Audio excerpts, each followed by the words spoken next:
Samkvæmt stjórnsýsluúttekt Ríkisendurskoðunar var ekki skylt að bjóða út eignir á varnarsvæðinu á Miðnesheiði en fjölmargir þingmenn stjórnarandstöðunnar höfðu gagnrýnt fyrr á þessu ári með hvaða hætti þessum eignum var ráðstafað. Þingmennir Atli Gíslason og Bjarni Harðarson fullyrtu einnig að óeðlileg hagsmunatengsl einstaklinga væri að ræða. Ríkisendurskoðun fellst ekki á það en segir þó að framkvæmdastjóri Þróunarfélagsins hafi verið vanhæfur að taka þátt í sölu eigna til Keilis ehf. Árni Sigfússon hafi hins vegar ekki verið vanhæfur og heldur ekki Árni Matthísen fjármálaráðherra þótt bróðir hans tengist einum kaupanda eignanna. Bjarni Harðarson, þingmaður Framsóknarflokksins og Ragnheiður Elín Árnadóttir, þingmaður Sjálfstæðisflokksins eru sest hjá Sigmari til að ræða þessa niðurstöðu. Velkomin. Takk. Bjarni, við skulum byrja þér. Þetta var mikið hitamál í samfélaginu og það féllu þungorð. Ekkert síst frá þér. Já. Núna er eiginlega ekki hægt að lesa annað út úr þessari úttekt Ríkisendurskoðunar en að það hafi kannski ekki endilega verið innistæða fyrir öllu stóru orðinu hjá. Ég get nú ekki séð það. Ég sé nú ekki annað en að það sé tekið undir þar sem af þeim atriðum sem þeir hafa annað borð farið onni. Ég eftir á móti er svolítið undrandi að sjá það að Ríkisendurskoðandi hefur alls ekki skoðað alla þá þætti vanhæfis og óeðlilegra hagsmunatengsla sem við bentum á í umræðunni. En þá sem hann skoðaði og þið bentuð á, hann slær það pínlítið út á borðinu. Sko, hann slær út á borðinu að samningarnir séu ógildir. Já. En ég hef aldrei haldið því fram að samningarnir séu heldur ógildir. Hann segir heldur ekki að Árni Sigfússon hafi verið vanhæfur. Hann segir nú tvennt í því. Hann segir nú líka hérna í skýrslunni á blaðsíðu 33 með hliðsjón af framansögðu telst Árni Sigfússon fyrirsvarsmaður beggja félaganna í skilningi stjórnsýslulaga. Með vísan til 1. töluliðs 3. greinar stjórnsýslulaga sýnist í litlum vafa undirorpið að hann telst vanhæfur. Já, en af því að hann kom síðan ekki að ákvörðunni, þá er það slegið út á borðinu. Slegið út á borðinu vegna þess að þetta séu smávægilegir hagsmunir. Ég get bara ekki fallist á það í rauninni, að þetta séu smávægilegir hagsmunir. Það er auðvitað mjög mikið matsatriði. Ég hef aldrei ætlað mér að leggja mat á það, ég er ekki lögfræðingur, hvort að hér séum vanhæfi í lagalegum skilningi þannig að eitthvað teljast ógilt. En ég hef haldið því fram og held því fram enn að hér hafi menn með óeðlilegum hætti út frá almennu siðferði stjórnmálum setið hringinn í kringum borðið. Þú bakkar ekkert út úr því flottur þessu skipti? Ekki spönn. Hvað segir þú við þessu, Ragnar? Þó hann kannski taki ekki undir allar athugasemdir, þá hefur hann nú sitt hvað við málareksturinn að athuga? Já, hann hefur sitt hvað við það að athuga, en samt að stærsta niðurstaðan í þessu máli er það sem kemur fram hér á fyrstu blaðsíðunni eða í samantektinni að Þróunarfélagið hefur haft fullar heimildir til þess að selja eignir ríkisins án útboðs. Þetta var auglýst með fullnægjandi hætti og hagsmunir ríkisins var gætt í hvívetna. Þetta tel ég vera markverðustu og mikilvægustu niðurstöður þessa máls. Þarna er niðurstaða með algjörlega skýlausum hætti það að þarna hafi verið vel að verki staði. Og ég er mjög ánægð með það. Það er nú örugglega ekki. Ég er mjög ánægð með það að þetta góða fólk sem hefur verið að vinna þarna vinnuna sína og hefur gert það með þeim afbragðshætti að núna, þetta er eins og með litlu gulu hænuna, það vilja allir borða brauðið en enginn vildi baka það, að núna fær þetta ágæta fólk vinnufrið til þess að halda áfram og klára þetta verkefni sem að þau hafa innt svo afskaplega vel á hendi. Þannig ég vona bara, og þess vegna finnst mér miður að Bjarni túlki þetta með þessum hætti að þarna, mér heyrist hann ekki ætla að ljúka málunum með þessum hætti. Það er ekki bæði hægt að kalla eftir stjórnsýsluúttekt og að Ríkisendurskoðun fari ofan í málið og svo ekki að sætta sig við niðurstöðuna þegar þær koma. Þetta aðeins snýst alls ekki það að sætta sig ekki við niðurstöðuna vegna þess að það kemur alveg fram í þessari skýrslu að það hafi verið, menn hafi setið óeðlilega í mörgum stjórnum Ég man nú ekki eftir orðinu óeðlilega. Í inngangi er talað að það er óheppilegt. Það talað óheppilegt tengsl. En miðað við gagnrýnina þið voruð að tala að menn væru jafnvel að skara eldað eigin köku og þess áttar, ég meina það er ekkert í þessari skýrslu sem styður það. Það er fjölmörgar greinar í þeim hagsmunatengslu sem þarna eiga sér stað sem vantar alveg að taka fyrir í þessari skýrslu og það er mjög umhugsunarvert hvers vegna það er. Hvaða hagsmunir eru það sem þú telur? Við höfum bentum á þá hagsmuni að mjög margir bæjarstjórnarmenn í Reykjanesbæ væru þarna með einum og öðrum hætti kaupendur ýmist fyrir ákveðin félög eða jafnvel fyrir félög sem þeir áttu persónulega í og það einum tveimur allavega af þessum bæjarstjórnarmönnum hreinlega sleppt að fjallum þeirra þátt í þessari skýrslu. Þá á ég við Garðar Vilhjálmsson sem kaupir af beis skemmur beint onni þá sölu sem að Þróunarfélagið gerir og síðan Þorsteinn Erlingsson sem líka bæjarstjórnarmaður og stjórnarformaður í Sparisjóðunum sem mjög stór hagsmunaaðili þarna. Svona mætti áfram telja. Það er heldur ekki Finnst þér fullyrðingin þín af því að ég hef áður lesið þá þarf ég að fara aftur til Hvamms Sturlu til að finna annanis vef ættartengsla og pólitískra tengsla og hér svo sagður á Alþingi. Já, ég held að það standist algjörlega. Ég skal halda aðeins áfram með þetta. Einmitt út frá Hvamms Sturlu. Það er mjög gott að taka þetta út frá Sturlungu en hún góð til að skilja pólitík samtímas. En áður nú byrja, Bjarni, þá ætlaði bara ég örugglega bullandi vanhæf að sitja hérna vegna þess að ég er með öll viðskipti mín í Sparisjóðnum í Keflavík, móðir mín vann úr Keflavík. Þú getur haldið áfram með svona... Það er enginn að tala um þætti eins og þessu. Það er verið að tala um raunveruleg hagsmunatengsl, það er verið að tala um raunveruleg hagsmunatengsl, þegar menn sitja í stjórnum, það er verið að tala um tengsl eins og þau sem að ríkisendurskoðandi sleppir að taka fyrir og ég þykir mjög miður að Steinþór Jónsson minni mig, bæjarstjórnarmaður í Keflavík er stjórnarformaður Sambands sveitarfélaga á Suðurnesjum.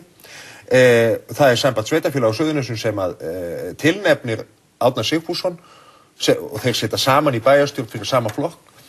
Þessi stjórn tilnefnir sér Árna Sigfússon inn í stjórn Þróunarfélagsins og síðan fer Steinþór yfir til Þróunarfélagsins þar sem Árni situr og kaupir eignir af þessu sama félagi. Og svona mætti áfram telja. Ég ætla aðeins, svo við tökum þetta bara út frá því sem stendur í skýrslunni. Framkvæmdastjóri Þróunarfélagsins, hann var vanhæfur til að taka þátt í undirbúningu sölu eigna til Keilis af því að hann var stjórnarmaður í Keili. Þessi framkvæmdastjóri sami hann hafði alltaf viðtækt umboð til þess að selja eignir og vera með þessa eignaumsýslu. Með því var stjórn Þróunarfélagsins svolítið stikk frí af allri ábyrgð. Þetta eru svolítið stórir gagnrýnispunktar og koma að mörgu leyti inn á það sem Bjarni er að segja, að menn sitja beggja vegna borðs. Framkvæmdastjóri Þróunarfélagsins situr í stjórn Keilis fyrir Þróunarfélagið. Hann er ekki þar í sinni eigin hagsmunagæslu, hann er þar sem í umboði Þróunarfélagsins. Og allar ákvarðanir sem hann tekur eru í umboði stjórnar. Þannig að stjórnin er aldrei að firra sig ábyrgð á þessu. Svo veit ég bara að þegar þessi sala kemur til umfjöllunar Keilismegin, þá vék Kjartan af fundi. En það er ekki, og ég veit að þeir greindu Ríkisendurskoðun frá því, en það er ekki minnst á það í skýrslunum. Mér finnst það koma málinu við að hann situr þannig ekki beggja vegna borðsins vegna þess að hann er ekki aðili að málinu Keilismegin að þessari tilteknu sölu sem að menn er að gera athugasemdir við. En má ég aðeins til þess að ekki algjörlega upphafið með því. En til þess aðeins að svara því sem að Bjarni var að tala um hérna áðan þegar hann nafngreina menn sem eru ekki nafngreindi hér í skýrslunni, þá finnst mér hann talar um Samband sveitarfélaga á Suðurnesjum og Árni Sigfússon sé tilnefndur af þeim og þar fram til götunum, þá er þetta einmitt kjarni málsins í þessu verkefni er að við megum ekki gleyma því hvað var verið að gera þarna.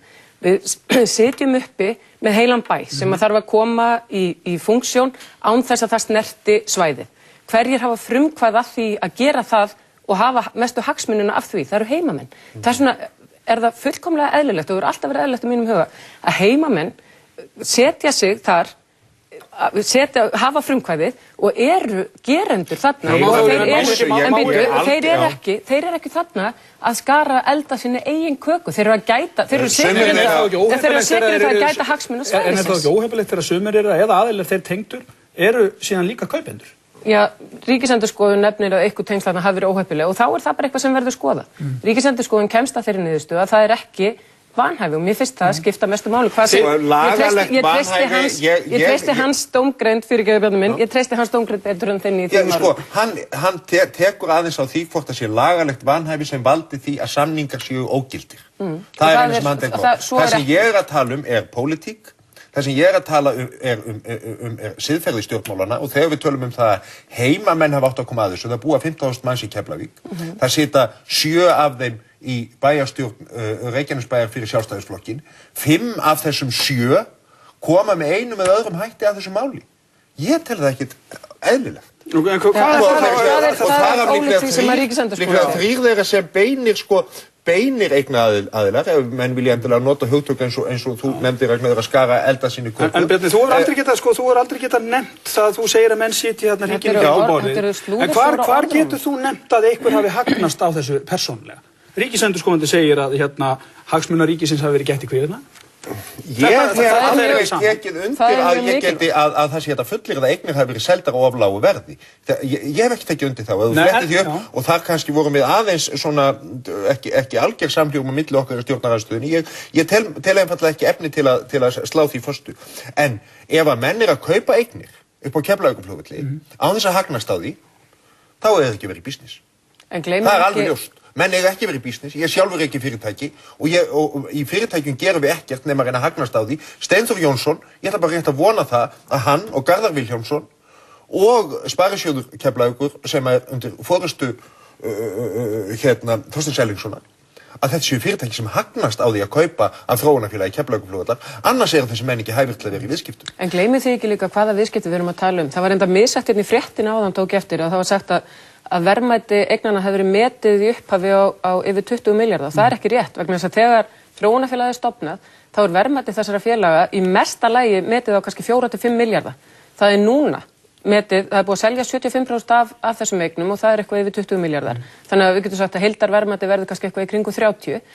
Að þegar við komum að þessu verkefni, þá var þetta ekki þessa stóra gullnáma, og þá vitna ég aftur í litlu gulu hænuna. Til dæmis, ég var nú í viðræðunefndinu varnarmál þegar við sömdum í Bandaríkjamönnum sínum tíma og þá var hlegið á okkur fyrir yfirleitt að taka þessa kofa og kakkalaka bæli við fengum þetta var svona núlsamningur og það var álitið að við værum bara algjörlega að skapa ríkinu stóra fjárhagslega skuldbindingu. Við myndum aldrei geta losað okkur við þetta einu sinni fyrir kostnað. Þannig að við verðum, mér finnst við verða bara núna, þessi niðurstaða komin, Ríkisendurskoðandi búinn að fara í gegnum máli, hann hefur komið með sitt álit, gefum þessu fólki vinnufrið til að klára þetta. Það eru stórkostlegir hlutir að gera þetta. Aðeins með samt vinnufrið. Þetta fólk, og það mjög mikið atriði að stjórn Þróunarfélagsins hafi vinnufrið. Ég alveg sammála því og hún hefur að mörgu leyti unnið gott starf. Þetta hef ég talað allan tíman og hún hefur haft hennar vinnufrið, þurfum ekki annað en að skoða heimasíðuna. Hún hefur verið í stórkostlegum verkefnum, einnig síðan umræðan var inn á þinginu, þannig að við erum ekkert að skemma neitt vinnufrið þar. En það að þessar eignir hafi kannski verið álitnar í pólitískur umræðu hérna heima verið verðlitlar á sínum tíma, gerir það ekki að verkum að við getum ráðstafað þeim með óvönduðum hætti. Enda sagt hér að það þessi skýrsla vekur í þeim efnum upp miklu fleiri spurningar heldur en hún svarar og kveður alveg á það að það í nokkrum tilfellum sem að menn setja í rauninni óeðlilega beggja megin borðs og það fullt af atriðum eftir sem á eftir að rannsaka. Hagsmunum ríkisins hafi verið gætt. Já, hagsmunum ríkisins hafi verið gætt við svona. Við skulum samt halda því til haga margt af því fólki sem að þið sökuðu að vera þarna í einhvers konar bralli síknað í þessari skýrslu. Það nú bara Nei, það hef ég ekki. En mér langar að spyrja eitt, af því að þessi hvaða fólk? Sérstaklega. Já, við getum talað fjármálaráðherra og við getum talað Árna Sigfússon. Nei, við skulum tala aðeins fjármálaráðherra. Fjármálaráðherra sýknaður af því að það sé ekki lagalegt vanhæfi að ræða. Það aftur til bent á það í þessari skýrslu að bróðir hans hafi stórkostlega fjárhagslega hagsmuni af þessu máli. Það er líka sagt að hann hafi ekki haft völd eða aðstöðu til þess að hluta styrnum. Því að vísu haldið fram, en það alveg augljóst að út frá pólitísku mati, út frá pólitísku siðferði sú staða að vera fjármálaráðherra og þar sem að í þeirri stöðu þar sem að bróðir fjármálaráðherra kaupir eignir sem ekki boðnar út af ríkiskaupum. Erum við að tala um lagalegt vanhæfi og svo pólitískt vanhæfi? Já, við erum að tala um siðferði í þessu og svo erum við að tala um lagalegt vanhæfi. Það eina sem að ríkisendurskoðandi leggur upp með það þetta lagalega vanhæfi. Bara alveg örstutt, ég verð að fá það frá þér vegna þess að einn þáttur þessa máls var sá að ríkisendurskoðandi getur verið vanhæfur til þess að gera þessa úttekt. Þeir héldu því fram að minnsta kosti einhverjir í VG tekur undir það. Atli Gíslason hélt að þið fram hér í þætti. Ég velti fyrir mér hvort að þetta sé heppileg staða að ríkisendurskoðandi sé bæði endurskoðandi þessa félags sem hann er endurskoðandi þess bara sem sko endurskoða reikninga þess og síðan sé ég þessari skoðun og eins og ég segi, ég velti því mjög mikið fyrir mér hvað þeim þáttu sem vantar í þessa skýrslu og það kannski, en ég vil ekki taka mér svo stórt orði í munn að tala vanhæfi ríkisendurskoðandi þessu. Þá er ríkisendurskoðandi vanhæfur bara í öllum málum gagnvart ríkisstofnunum vegna þess að hann ber ábyrgð á að endurskoða ríkisstofnanir. Nei, það eru stjórnsýslu út, þetta er opinbert hlutafélag. Þetta er einkahlutafélag, í eigu ríkisins, það er rétt hjá þér, en það er alveg sama. En þá er hann vanhæfur í öllum öðrum málum. Já, þetta verður að vera lokahorðin. Ef þetta er rétt sem þú heldur fram sem ég stórlega efast um. Takk fyrir komuna, Ragnheiður Bjarni.